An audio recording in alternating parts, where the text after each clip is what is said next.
Hi everybody, I'm really excited today because I have a very dear friend and a long-time client. Actually, I think my longest time client, 25 years, 26 years, Patricia Ward Kelly. Now Patricia is legendary Gene Kelly's widow and autobiographer. And she is just an incredible human being that I feel knows just about everything there is to know about etiquette.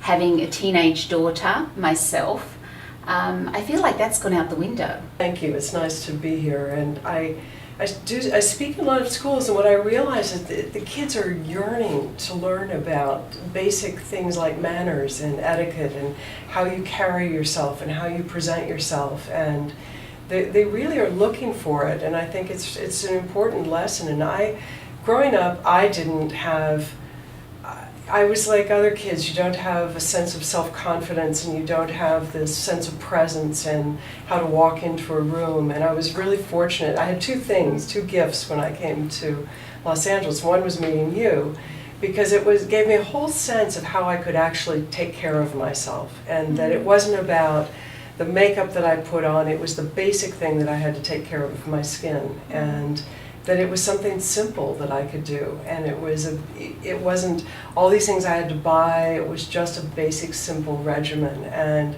so I will always credit you with that. And then I had this other extraordinary thing, which was being married to Gene, and for this man who was this talented dancer, director, choreographer, he had dressed so many women, and he had been with so many women, and he had such a fine sense of how they could present themselves, and how you can be a woman and be very self-confident. And as he said, it was a sense of a presence that gave you a real sense of beauty. People were always calling Women's Wear Daily, and all these people would always call and ask Gene for him to define beauty, as though you could encapsulate it in some way. And I loved his sense. He would look at magazines with me at night, and he would say, you know, that woman is a little too pretty. He said, I like something unusual. I like an unusual look. Or it was something that couldn't really be described. And he talked about the presence, that it was something that you have. And I think if these young people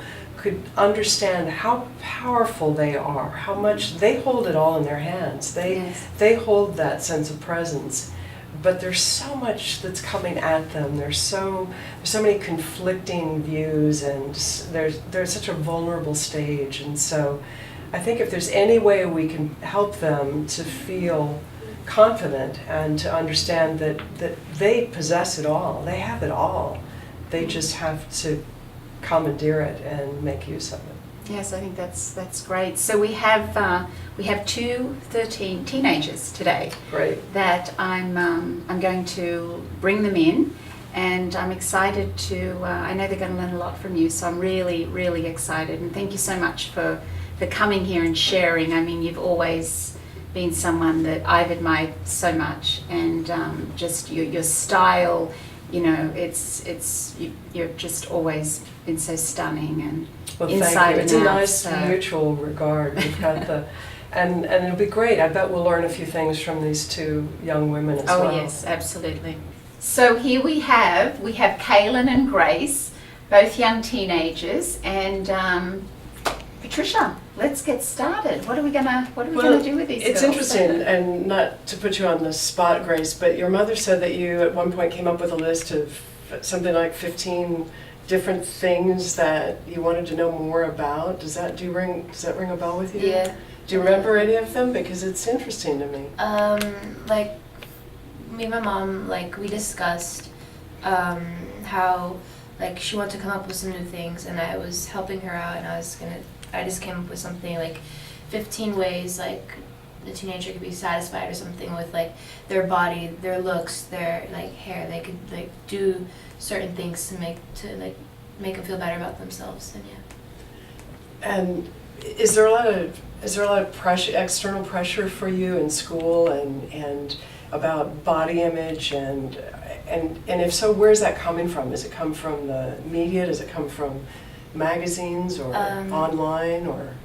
Yeah, and like it comes from like media, and I would go look in magazines, and like I'd see all these like pretty celebrities like Selena Gomez and Ariana Grande, and then they're just, yeah.